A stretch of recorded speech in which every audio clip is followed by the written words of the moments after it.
Punjab assembly में जो हुआ है, इससे ज्यादा शर्मनाक चीज क्या हो सकती है। जिस तरह वो पुलिस को अंदर भेज हमारी बेचारी MP वो लाइफ सपोर्ट मशीन के ऊपर है, इस वक्त डंडे मारे गए, जिस तरह आसिया को जिस तरह इन्होंने किया पंजाब असेंबली में और जिस तरह की हरकतें की गई, ये क्या कोई जमहूरियत है। और फिर जिन लोगों ने अपने आप को बेचा, क्या हम अपनी सारी कौम के सामने इजाजत देंगे इस तरह की चीज को कि किसी मगरबी जमहूरियत या बरतानिया की जमहूरियत जिधर से हमने ये मॉडल लिया है, कभी सुना है इस तरह की कि लोग कमरों में बंद करके बकरियों की तरह और इनको खरीद रहे हैं? कभी यहाँ कहीं हुआ है? तो मैं हैरान हूं कि हमारा ना सुप्रीम कोर्ट के अंदर ये वो अर्जेंसी है, ना वो इलेक्शन कमीशन के अंदर है। और इलेक्शन कमीशन का तो मैं ये वाजे कर दूं आज कि इलेक्शन कमिश्नर को रिजाइन करना चाहिए। देखिए, जब मैच खेला जाता है तो अंपायर के अंदर दोनों टीमों को मानना चाहिए कि अंपायर ठीक है। जब एक जज केस सुनता है तो अगर एक पार्टी ये समझे कि जज के ऊपर उसको एतमाद नहीं, तो वो रिक्यूज करता है अपने आप को।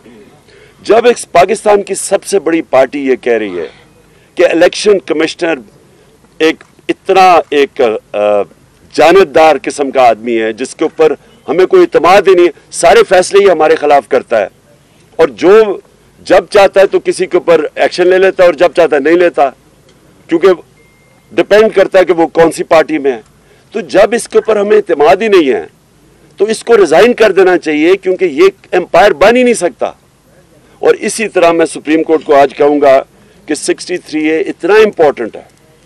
अगर ये लोग अब सारे बच जाएंगे और ये साजिश का हिस्सा पैसे भी ले लेंगे, साजिश का हिस्सा भी बन जाएंगे, और अगर कोई एक्शन नहीं लिया जाएगा इनके ऊपर, तो आपने तो दरवाजे खोल देने हैं कि हर किस्म का आदमी पॉलिटिक्स में आएगा, अपने ज़मीर इलेक्शन वोट लेके आएगा और ब्लैकमेल करने के लिए अपने आप को बेचेगा।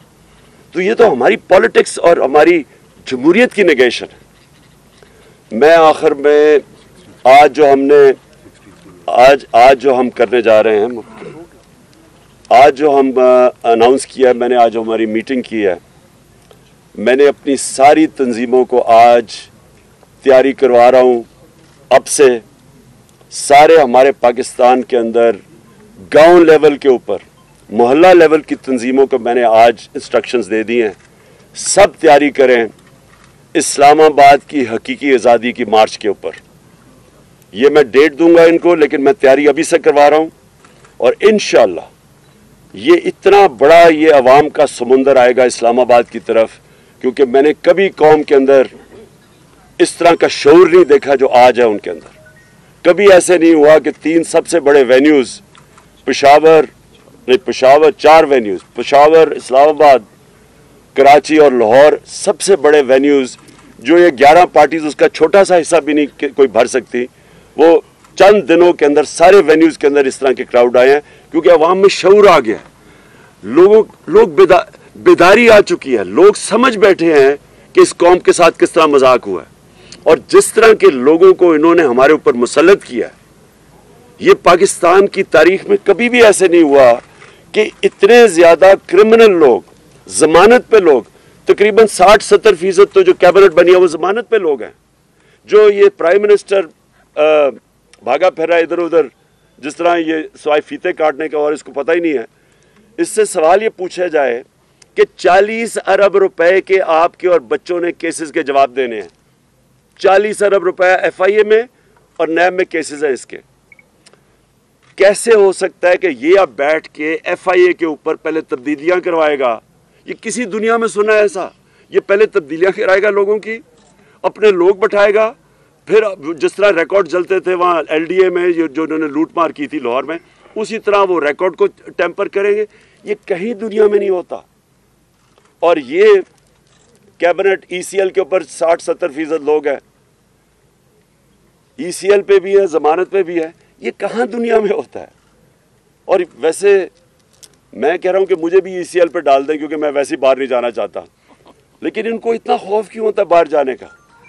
इसलिए कि पैसे बाहर पड़े हैं, जायदादें बाहर पड़ी हैं, पाकिस्तान को लूटते हैं। पैसा जब अरबों रुपए का बनता है तो वो बिस्तर के नीचे नहीं आता, इसलिए उसको बाहर भेजना पड़ता है। दुगना नुकसान करवाते हैं।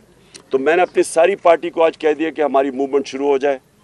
हर गांव मोहल्ले में अपनी तंजीमों को मैंने आज मैसेज पहुंचा दिया, अपनी सारे MNAs MPs को बता दिया है कि अपने लोगों को तैयार करें और मैं इंशाल्लाह कॉल दूंगा इस्लामाबाद की हकीकी आज़ादी की बात।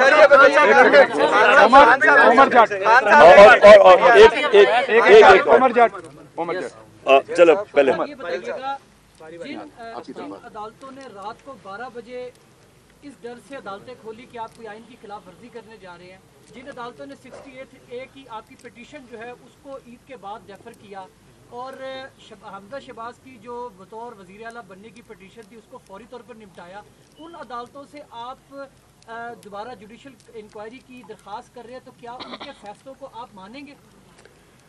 अच्छा, मैं एक और चीज़ बता दूं कि 27वीं रात को इंशाअल्लाह हम शब दुआ कर रहे हैं। उस रात को हम सब दुआ करेंगे, सारे हमारे जिधर भी, मैं पाकिस्तानियों को कह रहा हूँ, मैं सिर्फ अपनी पार्टी को नहीं, लोगों को कह रहा, और इसलिए हम करेंगे कि ये हकीकी आज़ादी की जो हमारी मार्च है इसको अल्लाह कामयाब करे। मैं जो आपका सवाल है, देखें, हमें अपनी अदालतों को और अपनी अदलिया को मजबूत करना चाहिए, हमें इनके अंदर कॉन्फिडेंस रखना चाहिए। अवाम जो होती है, अवाम भी एक बहुत बड़ा प्रेशर होता है अमर बिल मारूफ का। अवाम भी कहती है सबको कि सीधे अच्छाई के साथ खड़े हो, बुराई के ख़िलाफ़ खड़े हो। हमें भी अपनी अदालतों को कहना चाहिए कि आपके सामने है क्या 63A, यानी कि जिन लोगों ने अपने आप को बेचा है और बेशर्मी से बेचे हैं और जिन्होंने अपने हलकों से और जमहूरियत से गद्दारी की है, क्या इनके लिए अदालतों को फौरी तौर पे डे टू डे हेयरिंग करके इनको केस नहीं सुनने चाहिए? कादिर